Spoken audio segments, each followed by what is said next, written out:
NBA playoffs going on right now. We haven't covered it much over the last 2 weeks, so we probably should cover it. Obviously, we had a great. I'm not going all the way back, but I am going to give credit where credit's due. A great game between the Lakers and the Golden State Warriors, with LeBron hitting a game-winning three. LeBron can fight it all he wants about the play-in games.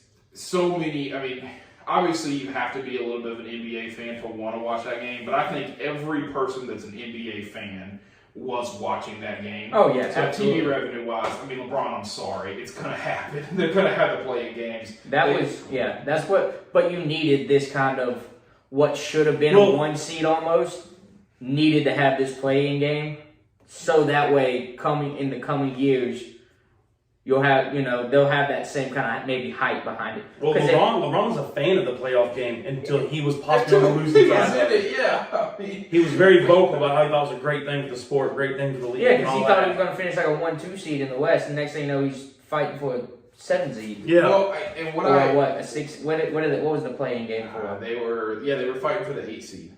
Yeah, it was the 7th or 8th, depending on who won. Yeah, because they were fighting for the 7th seed. You're right. Sorry, they were fighting for the 7th seed. But I mean, either way, here's the biggest thing, right? I think they actually put the play-in games in there to kind of combatant the rest nights. They're giving some of the players the off nights, the fatigue nights, whatever you want to call it. I can't remember what the exact term is that everybody's calling. I mean, either way, rest days or days where you want to sit your superstars. Yeah, and so if you play around, I mean, the Lakers have had so many injuries. That's why they're at where they're at. But if you play around, you mess around, giving all these people days off, and you're not caring about your record, you're just trying to get into the playoffs like some teams do. I hate to say it, you go end up in a play-in game, you got a chance to lose, and of course they won. I mean, they're here in this series with the Suns, but I'm actually watching the update as it is. So, yeah, the Nets are up 6 on Boston. They're already up 3-1 in the series. I mean, you gotta feel like, and I'm not the NBA expert, but just personally, you gotta feel like the freaking Nets, even though they're the 2 seed in the East. I mean, they got so much firepower. That's a lot of talent on that team. Yeah. That's a lot of talent on that team coming out of the East. And don't get me wrong, they're getting older now, blah, blah, blah, blah, blah. I mean, still.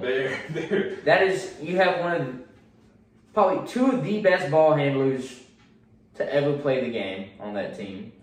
One of the most, if not the most efficient scorer to ever play. All time. Yeah, to ever play. I mean, how many of their players have been to like multiple All-Star games? Oh, I mean, all those 3 superstars. I mean, well, they got 4 with Blake Griffin too. Blake Griffin was he's not what he used to be, but I mean, he's still NBA dunk champion too. Yeah. I mean, it's not prime Blake Griffin, but it's still freaking Blake Griffin. Yeah, and I mean, you can't just sleep on him. He can score. Like he's probably arguably not even really like the 3rd scorer on No, he's the 4th best player on that team, behind Kyrie, James Harden, and KD. Yeah, I mean, even then, I mean... even Joe Harris might be a better scorer than That's what I was going to say. I mean, Jeff Green, too. I mean, the older Jeff Green, the veteran of the team. But, I mean, dude, you got Joe Harris, you got DeAndre Jordan. I mean, you got freaking so many people on this team you can't even count. I mean... I guess also of caliber there, I would like to know between like DeAndre Jordan, Blake Griffin, KD, James Harden, Kyrie. How many All-Star appearances do they have combined of just those 5 guys? I'll take a look at it in just a second, but you want to put the number behind it? You want to take a guess? All 5 players, 50? 10 apiece? 10 apiece seems kind of high. I don't know. Kyrie's probably got 12. KD's probably got, how long's he been in the league? KD left college in 2007. I'm going to say 39. Yeah, I think that's probably fair. I was going to say 32. So 32, 39. And 50. I'm going to say it's up there. Yeah, I'm going to say it's up there. Because, Blake Griffin, I think DeAndre Jordan's the only one that probably doesn't have double digits. But I think the 3 superstars of that team, all 3 probably have double digits, more than 10. And so then you could look at Blake Griffin and DeAndre Jordan probably having 6 apiece, I would think. And then I don't know about Jeff Green or Joe Harris. But but those I guess those don't matter. All right, so hold on. Are we just count the 5? Yeah, just those 5. Okay. I would think. No, 50 is a little high. 50 is a little high. I'm gonna go 42. 50 is a little high. All right. So what was the official numbers? 42. 42. I said 32, and you're. I said 39. 39. Okay. So. I mean, because it's a lot of all-star talent appearances on that team. Yeah. It's a good bit of superstars on that But team. then, who's the ones? Is it the Sixers out of the East? Yeah, the Sixers is the 1 seed out of the East. And then where did Milwaukee finish up with 3? Yes, I believe Okay. so, because they're beating the dog, but they probably have already finished off Miami at this Oh point. yeah, they swept Miami. Here, this right here says Kevin Durant's an 11-time All-Star. Okay. James Harden's a 9-time All-Star. Okay, that's 20. Kyrie Irving's a 7-time All-Star. Okay. And then Blake Griffin's a 6-time All-Star. So there's 33 by itself, and then Okay. DeAndre Jordan's 1, so 34. I mean, yeah, you were close with 32. Well, has DeAndre only been the 1? Yeah, I think in 2016. Then with Aldridge alone has got 7. I forgot. Well, Marcus Aldridge was on the team, then quit. Well, he's got So there's 7. There's 41. He's not even on the team anymore. But yeah, there's He just 41 walked away. all-star appearances Yeah. for this team. That's why they had crazy amounts of talent this year. Yeah. Crazy So, amounts of talent. They're up 11 at the end of the third, so you can pretty much count that in the books. I think Brooklyn's going to go ahead and finish that off. But Nuggets and Trailblazers also playing tonight, 2-2, which is, a pretty good DeAndre series. Jordan's only got the 1 All-Star. Okay, so that was right on ESPN. I just didn't see it right as we were reading across it, but so the series I've been pleased with, and the kind of shocked with too, though, is the Dallas Clippers series. A, being a fan of Dallas, but B, the fact that we were able to take both games in LA. Like we took both games to go up 2-0 on the Clippers in LA, but now we've dropped both games at home. yeah. And Don't so, you just hate it?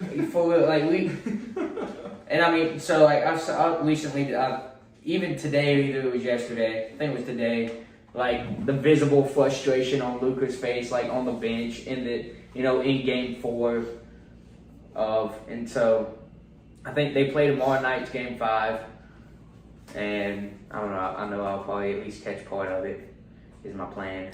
Do you, as a Dallas fan, do you fully believe that you guys are going to beat the Clippers?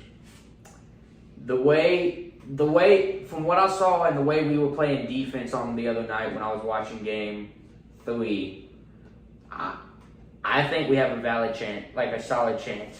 But if Luka's the only one scoring that night and nobody else is going off, quote unquote, then no.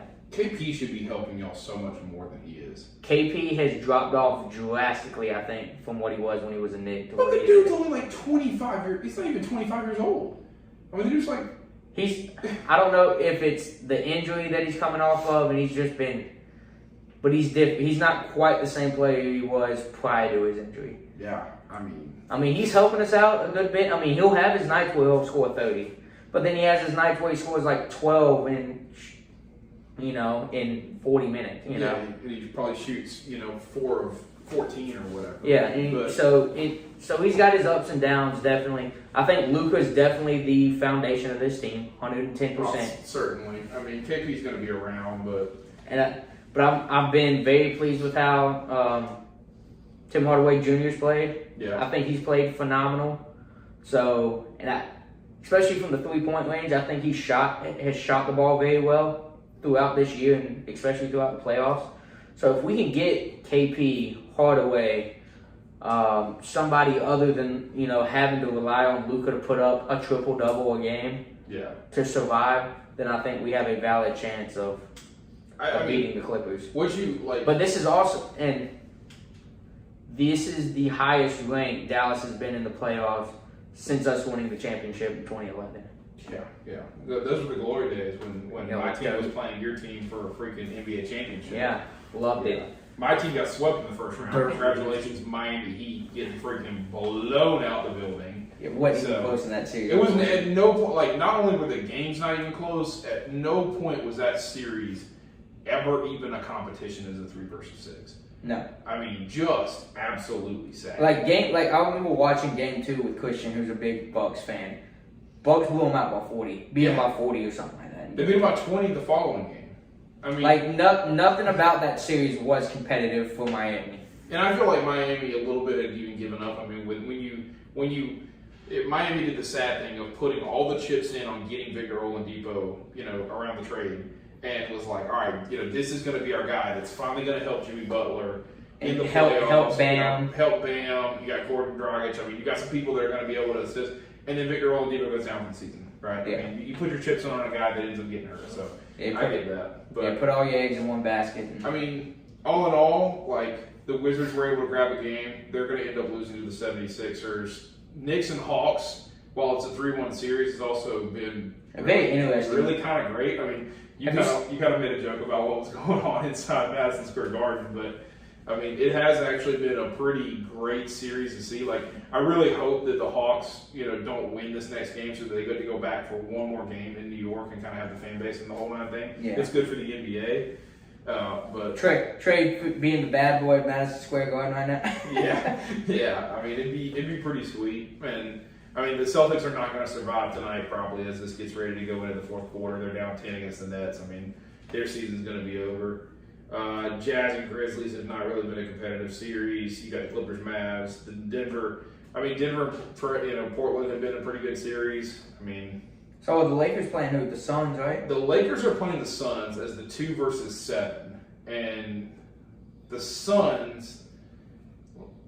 This is kind of the hot topic of the whole NBA, or this is what I was thinking was going to be our main focus of the NBA, because the Suns are kind of like the team of the future of the NBA. Like, I think people really want to root for the Pelicans because of Zion and Ball and Ingram and stuff like that.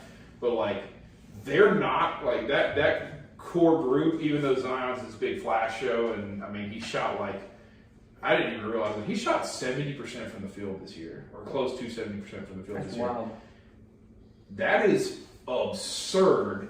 Also, 95% of his points came within 15 feet of the bucket too.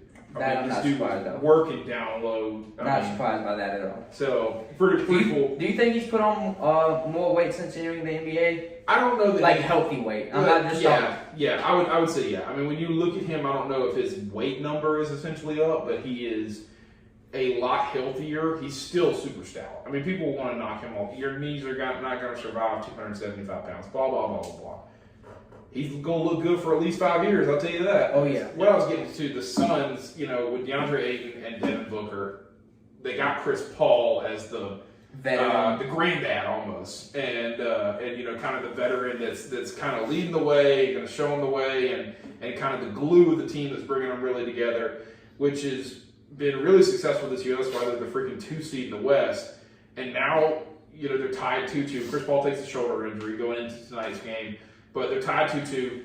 AD also gets hurt, so now LeBron have had his sidekick. So it's basically the Young Bucks versus LeBron for the rest of this series.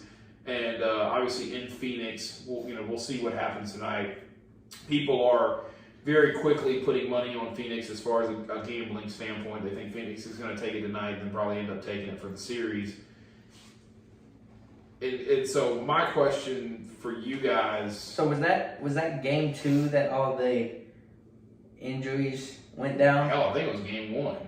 Or it might have been, no, you know what, you're right. It might have been game 2. Because I think with the Chris Paul body check to LeBron, Mr. 255 pound getting body checked by 170. I mean, come on, dude. No, did not the LeBron injury, whatever you want to call it, occurred in the same game as Chris Paul hurting his shoulder, correct?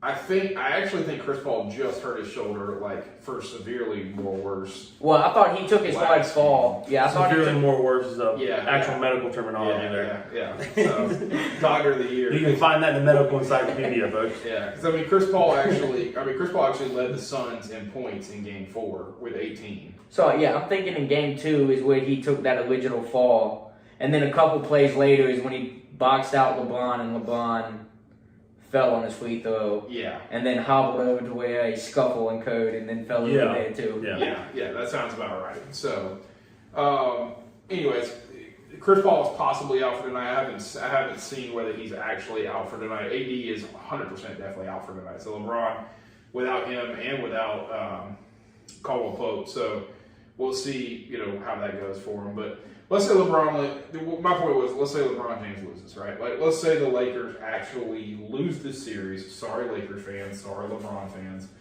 But let's say they actually lose this series, right? LeBron going into next year, possibly going to be able to get a couple of assets, but I don't know that they're going to be able to really change the landscape of the team. It's still going to have to be LeBron, AD, and then whoever else.